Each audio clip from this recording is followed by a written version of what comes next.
Yun, matagal-tagal din tayong walang vlog, no? Halos isang buwan yata.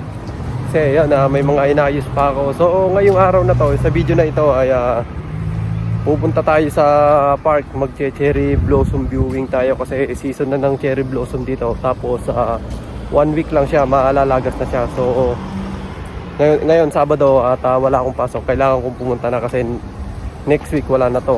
So isi-share ko sa inyo yung mga hindi dapat gawin sa cherry blossom, sa bulaklak nito at sa puno, para maiwasan nyo yung maging katawa-tawa kayo sa hapon at nakakahiya. So yung video na ito para sa mga bago pa lang napupunta dito sa Japan, o kaya yung kararating pa lang dito at first time na mag cherry blossom viewing. So yun, panoorin nyo itong video na ito para aware kayo sa hindi nyo dapat gawin sa cherry blossom. So ayan guys, tignan nyo, napakakapal ng bulaklak ng cherry blossom. Yan, hanggang doon yan sa dulo. Yan, punta tayo hanggang dulo.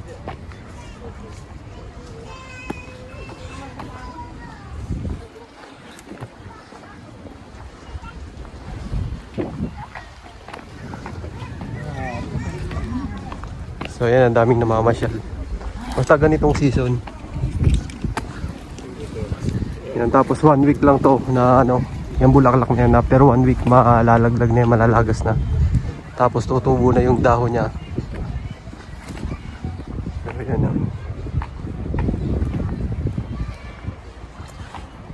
So yung isa sa bawal palang gawin dito sa bulaklak ng cherry blossom, yan yung pipitasin yan. Huwag nyo pong pipitasin yan kung bago pa lang kayo dito, kasi iba yung dating sa mga Japanese. Kasi parang itong puno na to parang sagrado sa kanila, yan. Tapos yung pangalawa, yung pag binali mo yung sanga, yan, pangit tignan sa mga Hapon yun.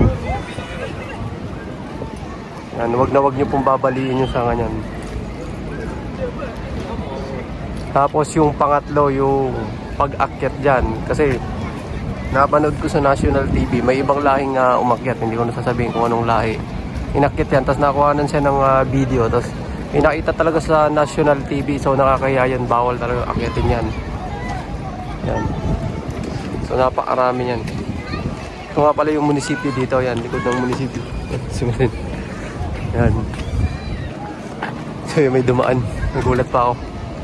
At ikutin pa natin hanggang doon. Tignan natin yung mga street food na binibenta nila dito.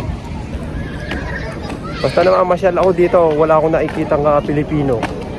Yung unang namasyal ako dito, kasama ko Pilipino, si Romeo. So ngayon, hindi ko siya kasama, mag-isa lang ako. Tumitingin ako ng mga Pilipino dito, wala akong makita.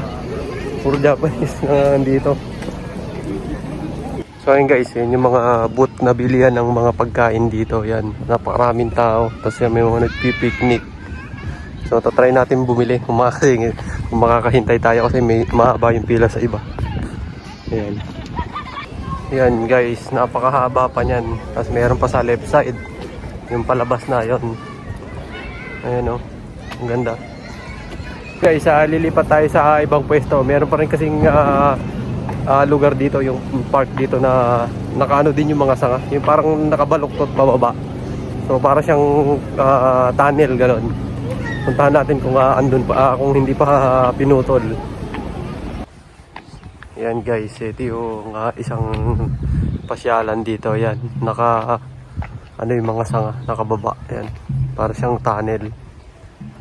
Yan, hanggang dun yan. Yan, hanggang dun. Tapos tignan nyo guys, nag-umpisa na siyang malagas. Tapos ito halos konti na lang. Kaya talagang 1 week lang.